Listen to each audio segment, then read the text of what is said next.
Commission chairman doctor డివిజి Shankarrao, member Shankar Naik, అలాగే మా ST commission secretary, అధికారులు అందరూ ఈరోజు పర్యటన పెట్టుకున్నాం.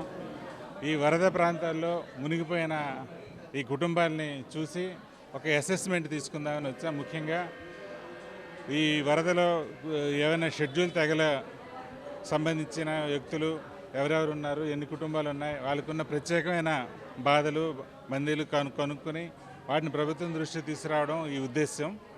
మెయిన్ వరదలు చాలా తీవ్రంగా వచ్చాయి. ఆకస్మికంగా వచ్చిన వరదలతో విజయవాడ మొత్తం జనజీవనం స్తంభించింది. అదేవిధంగా ఈ గత 10 రోజులుగా ప్రభుత్వం కూడా తన చేతనైనంత సాయం చేస్తుంది. అదేవిధంగా వివిధ స్వచ్ఛంద సంస్థలు కానీ, పార్టీలు కానీ, పౌరులు కానీ ముందుకొచ్చి ఆదుకుంటున్నారు. అయితే ఈ నేపథ్యంలో, ఈ వచ్చిన కష్టం నేపథ్యంలో మామూలుగానే అభివృద్ధిలో వెనకబడి ఉన్న ఆదివాసీలకి మరికొన్ని కష్టాలు ఉంటాయి. అవేంటో తెలుసుకోవాలన్న ఉద్దేశంతో ఈరోజు పర్యటిస్తున్నాం. ఇక్కడ పర్యటనలో భాగంగా ఇప్పుడు తెలిసింది ఏంటంటే, నష్టపోయినప్పుడు వాళ్ళకి దీర్ఘకాలికంగా ఇబ్బందులు పడే పరిస్థితి ఏర్పడింది. వాళ్ళు చేతి వృత్తులు పూసలు అమ్ముకొని జీవిస్తుంటారు, రోజువారీ కూలీకి వెళ్తుంటారు. ఆ నష్టం జరిగింది. వాళ్ళకి సంబంధించిన ముడి సరుకులన్నీ నాశనం అయ్యాయి. కాబట్టి వాళ్ళ లైవ్లీహుడ్ దెబ్బతింది. కాబట్టి వెంటనే ప్రభుత్వం ఆదుకునే చర్యలు చేపట్టాలి.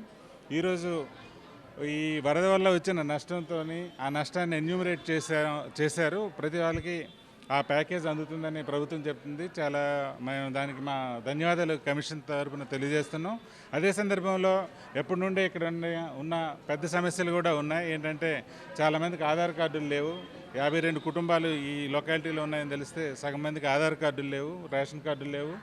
వాటిని వెంటనే చర్యలు తీసుకొని వాళ్ళకి ఆ సౌకర్యాలు చేకూర్చాలి. అవి ఉంటేనే కానీ మిగతా ఏ ప్రభుత్వ పథకం అందదు. కాబట్టి ఈ పూర్ పీపుల్కి కనీసం ఆ కార్డులు అందజేసి తర్వాత ప్రభుత్వ పథకాలు అందజేయాల్సిన అవసరం ఉంది. ఈ వరదలో వచ్చిన ఈ దెబ్బని గుర్తుంచుకొని మరింత సాయం వాళ్ళకి అందజేసి వాళ్ళు కూడా మొత్తం అందరితో పాటు సమానంగా అభివృద్ధి చెందడానికి ప్రభుత్వం కృషి చేయాలని మేము తెలుసుకున్న విషయాలు, ప్రత్యేక పరిస్థితులన్నీ మా కమిషన్ తరఫున ఒక నివేదిక ప్రభుత్వానికి అందజేస్తాం. ప్రభుత్వం సాయం కోరుతామని మీకు ఈ సందర్భంగా తెలియజేస్తున్నాం.